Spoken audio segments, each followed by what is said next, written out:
All right. Yeah, and let's dive into it. Throughout the 20th century, cities invested in vehicle infrastructure with little consideration for other modes of travel, which resulted in economically excessive amounts of vehicle travel, more traveling than people would choose if they had better options and efficient incentives. Many cities, like Flagstaff, are trying to undo these past mistakes with reforms that support a more efficient mix of transportation modes. These reforms have many potential economic, social, and environmental benefits. But regarding climate change specifically, this is Bike Climate Action Team after all, these reforms are essential to reducing carbon dioxide emissions, as personal vehicle travel is one of the largest sources, responsible for 22% of the United States energy related emissions. Now, what exactly do I mean by reforms? There's a wild variety of strategies, policies, and programs out there, each with their own jargon. Things like public transit investments, pedestrian and cycling infrastructure improvements, road diets, congestion pricing, parking fees, carbon taxes, complete streets, transit oriented development, smart growth. All of these are things you may have heard of that would fall under this reform umbrella. These reforms are sometimes politically contentious and spark a lot of conversations at city council, the state legislature, and on social media. As someone who often participates in these conversations, I noticed that these criticisms mostly fall into a few similar buckets. Essentially, the same conversations happen over and over. I started listing these criticisms, combined that with academic research responding to them, and produced the content of this presentation. I'm sorry, did someone say something? I'm sorry, that was feedback on my end. Okay. Yeah, the content of this presentation, which is a list of the most common criticisms and how to respond to them. My hope is you'll either find this content personally interesting, or if you're the kind of person compelled to jump into social media arguments, it will help you respond more intelligently to these criticisms. If that's all clear, I'll start with the first one, which states that reductions in vehicle travel will reduce economic productivity. Now, obviously, this is a very academic phrasing of the criticism. When you spot it out in the wild, it's typically phrased a bit spicier. But the logic is that vehicle travel supports goods delivery, commuting to jobs, and access to businesses. Thus, less vehicle travel means less economic activity, leaving everyone worse off. Now, it is true that vehicle travel does those things. It supports goods delivery, commuting to jobs, and access to businesses. However, vehicle travel also imposes significant economic costs from things like traffic congestion, road wear, crashes, and pollution. Walking, biking, and public transit can do the same things as vehicle travel, but typically at much lower costs. Reforms that appropriately balance these costs against the benefits of vehicle travel actually increase the economic productivity of an area. And if that all sounds a bit too theoretical, I have some concrete examples of this. One, less traffic congestion allows commercial vehicles to make more deliveries per day. Second example, reductions in parking spaces frees up more land for housing and businesses. And third example, a compact urban form with walking, cycling, and transit improvements increases access to employees and customers. So it's actually the case that less driving can mean a better economy. And continuing on with this criticism, for all these reasons, research shows businesses tend to be more successful if located in compact multimodal areas where less vehicle travel is needed to deliver goods or attract employees and customers. You can even see this relationship on a state level. States with less vehicle travel per capita actually have higher gross domestic product (GDP) per capita. And this dovetails with comparative research between countries showing that vehicle travel is positively correlated with economic productivity only in low income countries. In the United States specifically, GDP and vehicle miles traveled actually decoupled around 1995. Tyler, really quick, do you have any thoughts as to why that is? It's for all the reasons stated before that. We've got a lot of dense multimodal areas that are able to get access to goods. You're able to get access to customers and employees, and you don't need to increase vehicle miles to do so. And this also interacts with a lot of trends that have increased productivity without needing more vehicle miles, like telework. A lot of people are able to do their jobs from home now, which means they don't need to drive to do that job. So yeah, there's a lot of reasons why in high income economies, advanced economies, you don't need to increase vehicle miles of travel to increase economic activity. Thank you. Yeah. Moving on to criticism 2, which states that vehicle travel is more efficient than other modes. The funniest phrasing of this criticism I've seen was someone angrily writing, "You expect me to haul my boat to Lake Powell by bike?" The image of which always makes me laugh.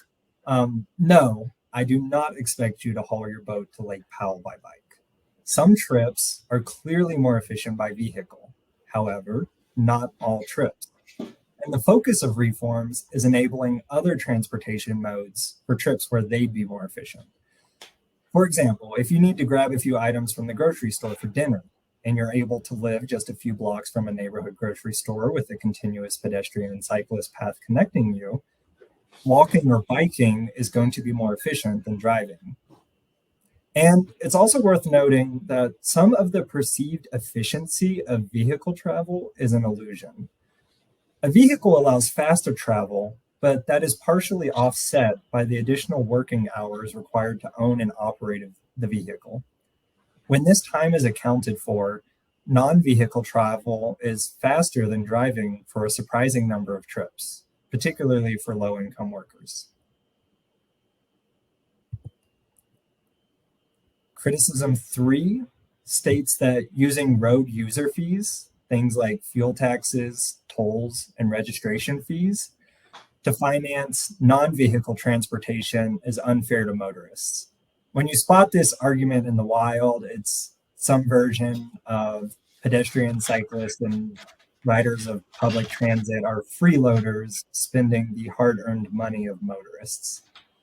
Now, I actually think the structure of this criticism is correct. It is unfair, in a sense, for people to pay for transportation options they don't use. However, when you dig into the data, the criticism gets flipped on its head. Road user fees paid by motorists cover only 47% of what is spent on roads in Arizona. The remaining 53% of costs are covered by general taxes. So motorists pay more total user fees, but they also receive more total subsidies. And that subsidy is regressive because vehicle travel increases with income. In a perfectly fair system where everyone paid only for the transportation they used, most motorists would actually pay more than they currently do. And there are 3 facts related to this criticism I want to mention. First is that pedestrian and cyclist infrastructure is typically cheaper to construct than vehicle infrastructure. It requires less material and land, doesn't need signalized intersections unless interacting with vehicles, and parking for bikes requires much less space. And for maintenance, due to the mathematical relationship between weight and road stress, pedestrians and cyclists generate negligible road wear compared to vehicles. A 220-pound bike and rider would have to cross a section of street 150,000 times to generate the same road stress as a single trip by a 4,400-pound vehicle. And that's, yeah, it's 150,000. I didn't miss a zero there. It's that big of a difference. Hey, Tyler, I'm going to pause you for 1 second. Yes. Lauren, would you like to comment about the link you just shared? Oh no, it's a joke. There's a boat that turns in, or a bike that turns into a boat. So yeah, I just find I'm laughing because I did look into how to get my kayak down to Lake Mary by my bike. Oh, So that's that too whole funny. like get my boat to Lake Powell is just really hilarious. But yeah, Tyler, nice work. All Yeah, the this things are so true.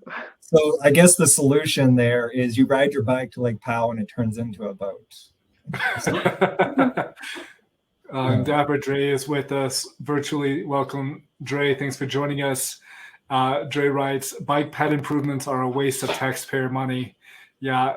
These are all points that we hear way too often on social media. And Tyler, I'm so grateful that you've taken the time to really dive into some of these data points. I'll let you keep going. Yeah. Hey, So can I make please.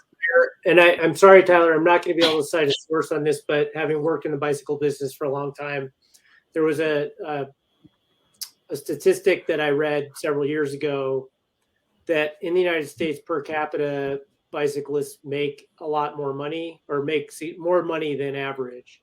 And so therefore, by default, end up paying more road taxes and things like that. They also tend to be motor vehicle users and pay all those taxes as well. So that's something that's often, I think it's a fundamental problem in some of these conversations, exactly what you're talking about, that, and I made this comment to some woman on the social media the other day, that in the case of what I was responding to, bicyclists are not a monolithic entity that violate traffic laws uniformly, because we're talking about bicyclists always breaking the laws, right, versus motor vehiclists. So that it's not this idea that bicyclists are necessarily these freeloaders who just ride their bikes everywhere is a non-starter in the United States. It's just not true. Bicyclists are probably paying more taxes than the person complaining about spending their tax money on bike infrastructure. Yeah. And Tyler, really quick. Oh, sorry. Go ahead. I think a few cities have dug into where the that same financial analysis and where the money comes from, and it always ends up with cars are the most subsidized and cost the most money and then all that. Yeah. So there's definitely, I mean, we could benchmark the entire country, right? Yeah, that's what I found as well when I was researching this is the exact amount of the subsidies depends on methodology and varies from study to study. But they universally find that vehicles receive larger subsidies. So that matches with what I found as well. And Dre writes, have you calculated how much it costs to create 1 mile of car prominent road versus cycling sidewalk?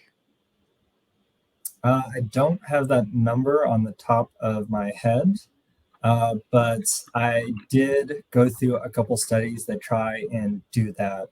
They looked at the typical cost of cycling and pedestrian infrastructure per mile versus equivalent roadways. There's a lot of reasons that can get complicated because you have to take in the throughput and other things. And are you looking at a 4-lane or a 2-lane road? But yeah, there are papers out there that attempt to do that.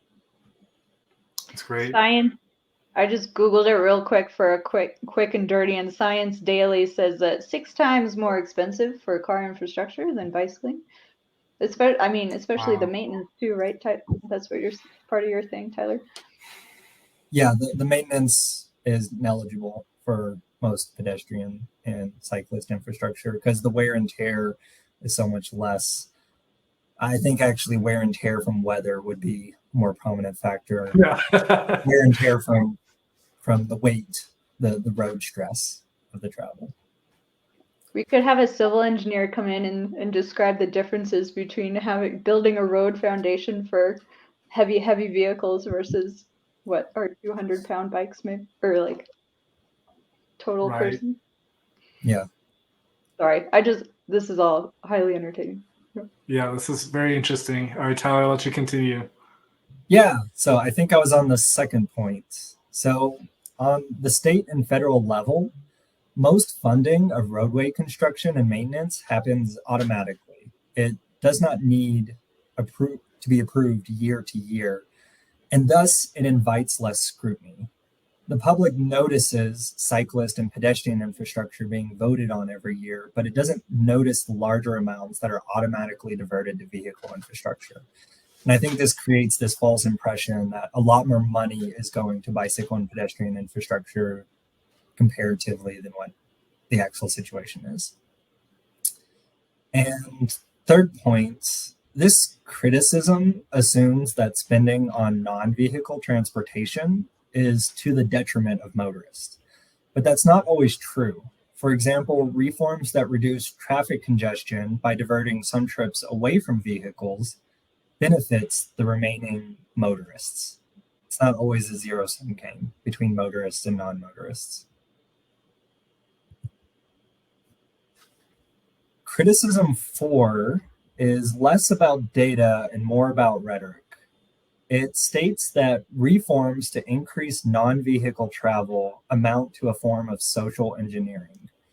You'll commonly hear reforms labeled a war on cars. I like to respond to this criticism with a rhetorical Uno reverse. Yes, it is social engineering.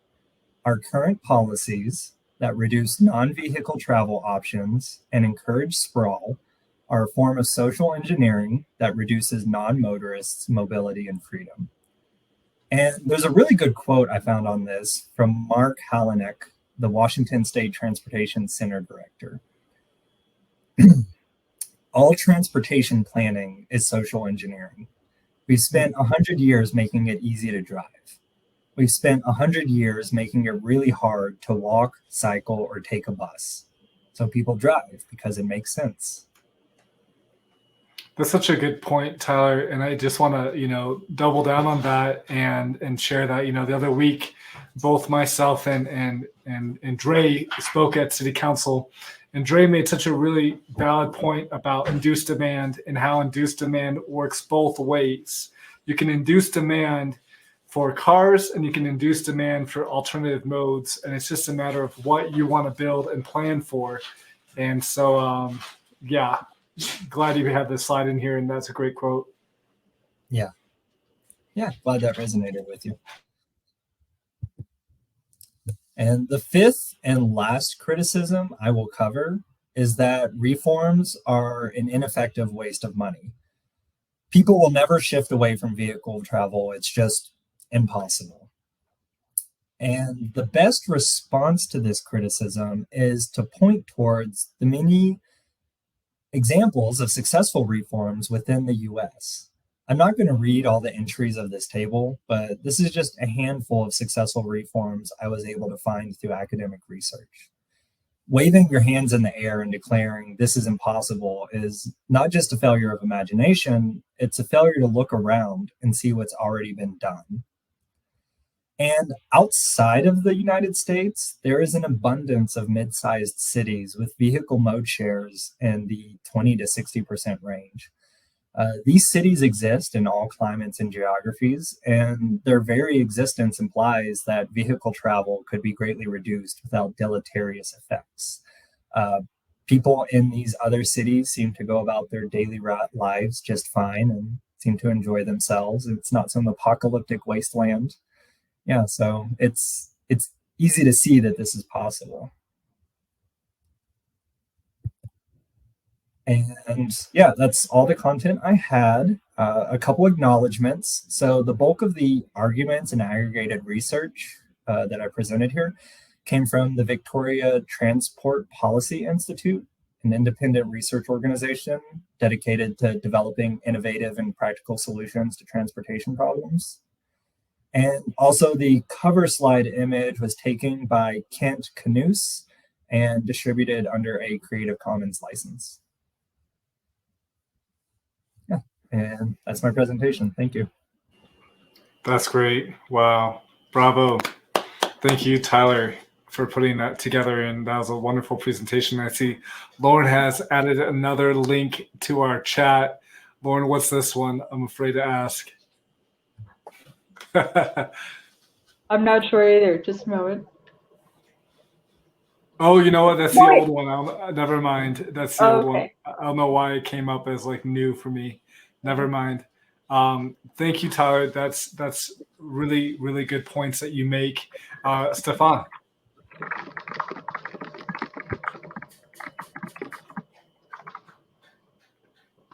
Well, Stefan, you're muted. Right. Sorry. Okay, now I'm back.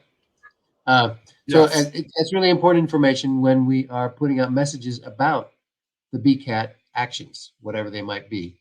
How do you put together a flyer that can reach folks in some of those resistance camps, resistance thinking?